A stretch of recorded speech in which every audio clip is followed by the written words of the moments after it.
The ARCA race at Watkins Glen this weekend turned into one of the most talked about stories in motorsports. Fans got to see a 15-year-old rookie winning on debut, a powerhouse team falling apart at the worst possible moment, and a completely unexpected name taking the spotlight. But how did it all unfold? And what does this have to do with a Cup Series contract announcement that could shake up NASCAR's future? Let's dive in. From the drop of the green flag, the race had intensity. Brent Cruz, piloting the Joe Gibbs Racing number 18, was the man to beat. His speed was untouchable, and for most of the afternoon it looked like he was cruising toward a statement victory. But racing is never that simple.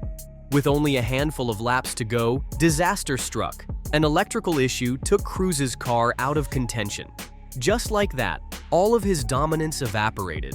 The opening was all Tristan McKee needed. Driving Spire Motorsports Chevrolet in only his very first ARCA start, McKee pounced on the opportunity. He stayed calm under pressure, hit every corner with precision, and brought the car home in first place. For a teenager making his series debut, it was nothing short of shocking. The backdrop makes it even more remarkable.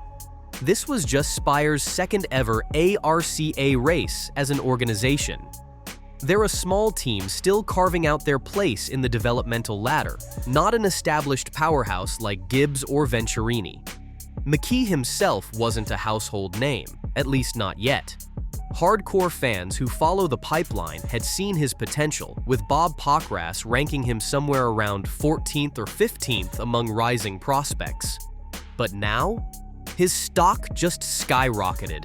It's almost hard to wrap your head around the fact that someone born in 2010 is already out here winning at this level. To put it in perspective, when McKee was born, Jimmy Johnson and Tony Stewart were still stacking up championships. That's the kind of generational shift that makes longtime fans pause and realize just how fast the sport is changing. We saw the same reaction when Connor Zilisch burst onto the scene. Young stars aren't waiting until their 20s anymore. And that's what makes this victory more than just a fun Cinderella story. It's a sign of NASCAR's changing development system. Drivers are now starting their professional careers in their mid-teens, climbing through ARCA, Trucks, Xfinity, and eventually Cup years earlier than in the past. If McKee keeps this up, we could realistically see him running Cup races before he even celebrates his 20th birthday. But Watkins Glen wasn't just about ARCA. The entire weekend was stacked. Later that night, the Truck Series grid was loaded, not just with regulars, but with Cup drivers looking for extra seat time. Corey Heim started from pole, with Christopher Bell right alongside in the Friesen number 52nd. Add in Kyle Busch, Chris Buescher, and Michael McDowell, and suddenly the truck race looked more like a Cup warm-up session. For playoff bubble drivers, every extra lap mattered, because the postseason picture is coming down to inches. And while all this on-track chaos was happening, another bombshell dropped. Shane Van Gisbergen, SVG, signed a multi-year contract extension with Trackhouse Racing. The exact length wasn't revealed, but insiders are saying it runs at least through 2027. That's a massive commitment. Remember, SVG walked away from being a legend in Australian supercars to gamble on NASCAR.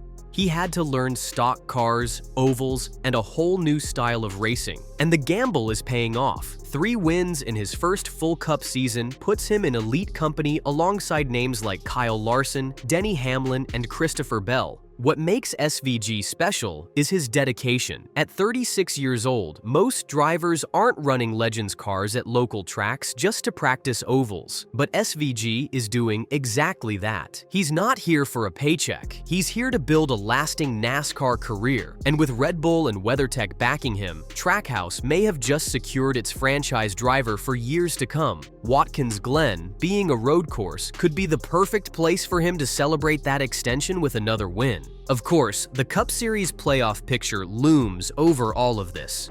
With just a few races left before the postseason, every race feels like a must-win. Daytona still sits as the ultimate wild card, but that's a track where almost anyone in the field can steal a win. Watkins Glen, on the other hand, favors about 10 to 12 real contenders. That makes this weekend a critical opportunity for bubble drivers. Chris Buescher, Kyle Busch, and Michael McDowell all enter Glen as major threats. Each has shown strong road course form this season, and all three are pulling double duty with extra races to sharpen their skills. This might be their best shot to lock themselves in without leaving it to the chaos of Daytona. There are also some fascinating storylines among the rest of the field. Chase Elliott, for example, has quietly put together one of the most consistent stretches in modern NASCAR history. Through 23 races, he's completed all but one lap, a stat only matched by Matt Kenseth in his 2003 championship season. That consistency might not look flashy, but it's exactly the kind of form that can deliver a deep playoff run. Meanwhile, Carson Hocevar is the definition of unpredictable. On road courses, he's shown elite one-lap pace, qualifying as high as second and starting inside the top 5 multiple times. But the races haven't matched the speed. He's got 3 finishes outside the top 30. The talent is there, but the execution still needs polishing. Then there's AJ Allmendinger, one of the most experienced road course specialists in the field. He knows how to win at Watkins Glen. He proved it in 2014.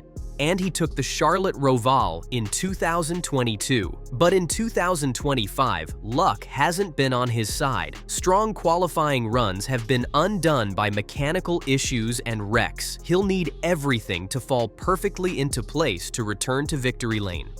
Young star Ty Gibbs could also play spoiler. At just 21, he's already finished second on the streets of Chicago and 7th at Sonoma this year. Driving for Joe Gibbs Racing gives him equipment that can win anywhere, and with Chris Gabehart on the pit box, his strategy edge is real. If the race turns into fuel mileage or late cautions, don't be surprised if Gibbs sneaks through. Kyle Busch remains another wild card.